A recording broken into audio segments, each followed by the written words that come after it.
I remember it like it was yesterday. My kids had to call 911. The ambulance came and took me to the hospital, and I almost died from protein deficiency. Said no one ever. Because it's not a thing. This did not happen to me, and it's rare that it would happen to somebody. It won't happen to anybody in the free world. If you are living in a first world country, this just is not a thing. And the reason I'm starting with this dramatic story is because, as somebody who is plant based, so that means I don't eat meat, but I say plant based because I give my body what it needs. I'll eat eggs, I'll eat fish sometimes. And if I felt like I wanted to eat meat, I would, but I just don't feel like my body wants to eat meat. So that's why I call myself plant-based. I don't want to stick like this huge label on that says I have to eat this or I don't eat that or you're a bad person if you eat this. No, I'm strictly going by what works for my body and what helps to keep me happy and healthy and my body functioning at its peak. And that's what works for me. And I've tried a lot of things, but this is like my jam.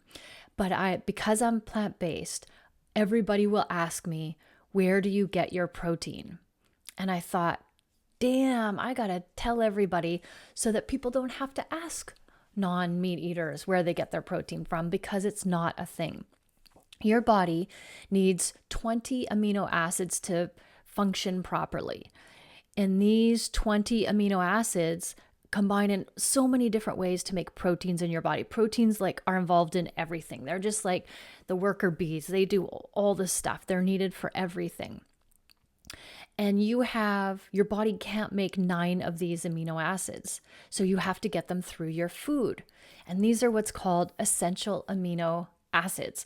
Your body can make the rest of the amino acids. So if you are eating a well-balanced meal, you will get in those 9 essential amino acids in your diet, no problem. Like, when was the last time you heard of your friend suffering from protein deficiency?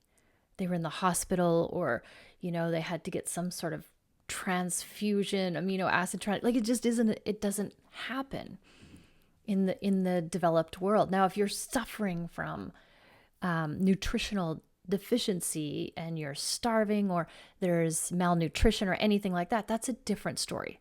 But in the free developed world, it just doesn't happen. This came about, you can see, like, when you look at nutrition in general, it's confusing because it's based on money and who wants to make money and who's trying to build their industry.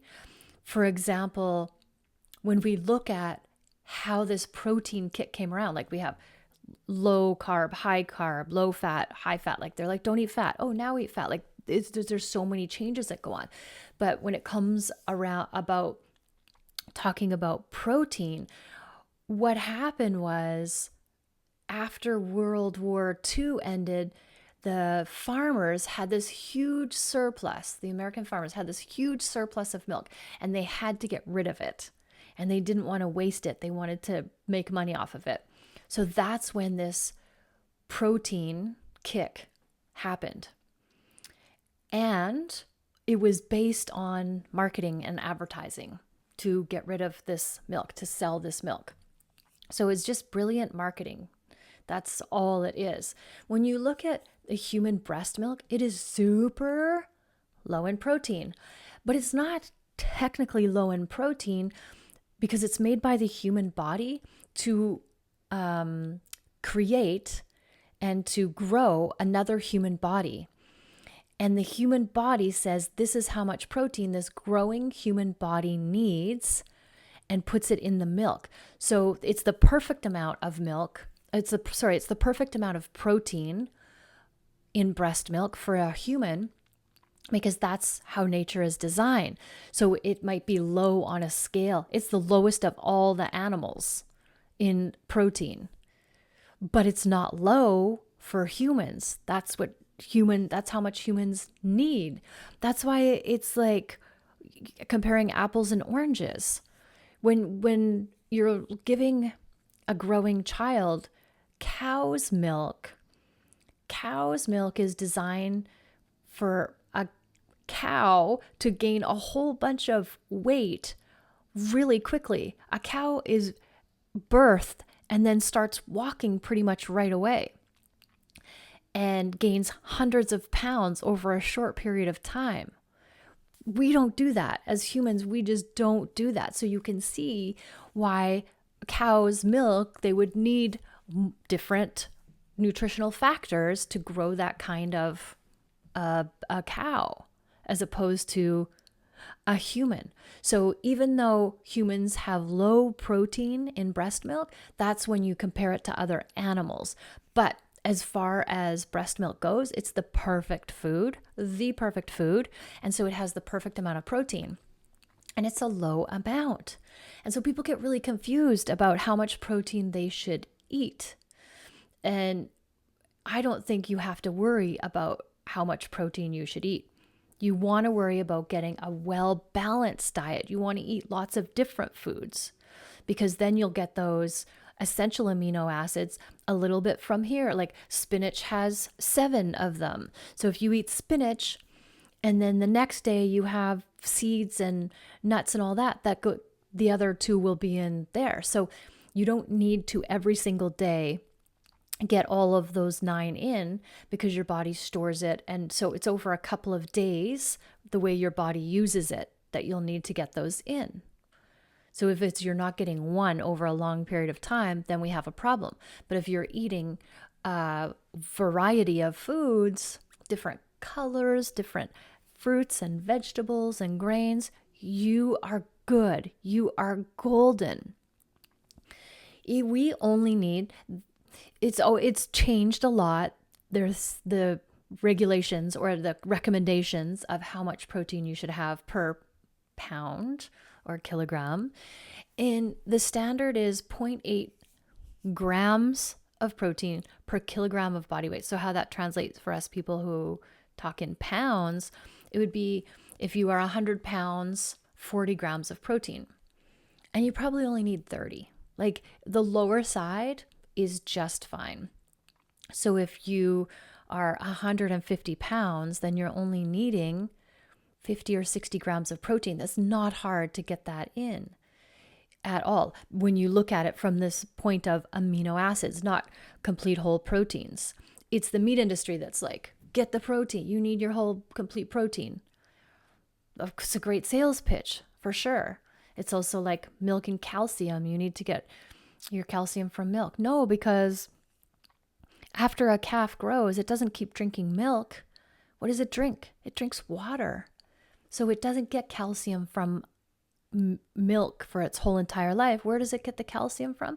It gets it from the silica in the dirt from eating the grass, and then is made in its body. And these cows are huge, and they don't drink cow's milk their whole entire life. So why would we? Why would we even drink it though? That doesn't even make sense.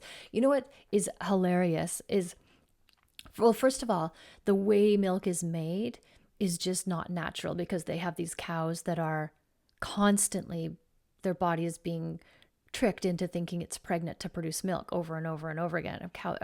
Cows aren't designed for that. Neither are humans.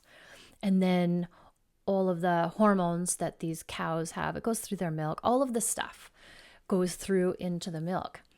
But we're the only, this is what I think is funny, is if you think about breast milk and I was pumping and I said to somebody, here, do you want to drink my breast milk? They would be disgusted and horrified. But that's what milk is. That's not only is it breast milk, but it's from a whole other animal. So it's just been normalized. Like we just think that that's a normal thing. But when you really think about what it is, it's kind of disgusting. But that's not, my thing is I want you to know what your body really needs. I don't think that dairy is good for our bodies. Every body is different. It's a high allergen for a lot of people. So if you're having issues, dairy is the first thing to get rid of. Some people can process it, and some people don't get a symptom that you can visibly see. But inside, their body is fighting it. So that's like, if you have any issue, that's an easy elimination because it's quite often the culprit. So it is not hard to get in, 50 or 60 grams of protein. I would say the only time you need more protein is if you are heavy duty bodybuilding. And as midlife women, it's very rare that we are heavy duty bodybuilding. We're building muscle just to keep ourselves strong, to keep our bones strong, to keep our muscles strong so we can have good balance and strength. Just that's why we're doing it, but that's just basic protein needs. Nothing special about that. People are more likely to suffer from protein excess than protein deficiency, 100%. And if you look at one egg, that's 13 grams of protein. Eggs are a really good source of protein for humans. So it's easy to get in your protein. It's never a problem. So you remember, don't need to get your protein needs met by complete proteins. Complete proteins just means that it has all the 9 essential amino acids in one food, but that's not necessary. We can get those essential amino acids from other foods throughout over a period of a couple of days. Now, I want you to remember that when scientists are doing these studies, we always like to think that they're looking for the truth, which in essence, that's the hope and the dream behind all of this. But when you really look at it, they're trying to prove something that they're paid to do. So you always want to follow the money. If you see a study that says something and it's pro milk, you'd be like, oh, who paid for that study? Who's signing the paycheck for that scientist? Because a lot of the times when there are studies that are done, the findings, the results can be manipulated. Like, sure, this one little piece might be true, but there's a whole other section that might be true that isn't in their favor, and they just leave that out. They're only going to use the part that serves them to sell, to prove their point so they can sell whatever they want to sell. So many of the studies that are done, the findings are manipulated just to prove or disprove a certain point that is favorable to the person who's footing the bill. That's just the way it is. So you want to really look at everything and try to be really objective about what you're reading and seeing and hearing. And to sum it up, like when you look at it, if you're living in the free world, you won't suffer from any sort of protein deficiency ever. You don't need the complete proteins to hit your daily recommended amount. You get the 9 in over a couple of days and you're good. As a woman in midlife, I'm never asking myself, have I eaten enough protein today? It's not a thing. There is a lot about our bone health and osteoporosis and all that. But again, I think that we've been misled. When we think about having strong bones, we think we need more calcium, but that is not the case. When we take a calcium supplement, it's not bioavailable to our body. But what we want to do is we want to get the building blocks of calcium, and that's silica, and we get that from eating our vegetables. But the interesting thing is that it's never like not enough calcium. It's holding on to the calcium that's the problem. Because when our body is acidic, so when the pH balance of our body is acidic, then the body has to alkalize it because it won't survive. So how does it alkalize itself? It pulls calcium, it leaches calcium out of the bones. And then that helps the pH balance of the body to become alkalized. So instead of taking a calcium supplement, if we want to have strong bones, what do we want to do? We want to eat leafy green vegetables. Why? Because that makes our body pH balance alkalized. And then it doesn't need to take the calcium out of the bones. And then we have strong bones. We don't get the osteoporosis. Then we're super strong, healthy human beings, midlife women. It's really important that you know this so that you can know what's the best way that I can keep my body healthy in midlife. You'll never have to calculate if you're getting enough protein if you just eat a well-balanced diet. You won't have to worry about your calcium if your body is in proper pH balance. And how do you do that? By eating your dark leafy green vegetables, which is part of a well-balanced diet. You want to eat a little bit of everything. Remember, I try to eat 2 pounds of vegetables a day for many reasons. One is because then I get all of my amino acids in. The other one is because it helps to alkalize my body. And the other one is because they're low in calorie density. So I can have as much as I like, and I'll never go over in calories without having to count calories, and I'm getting all my nutrients in.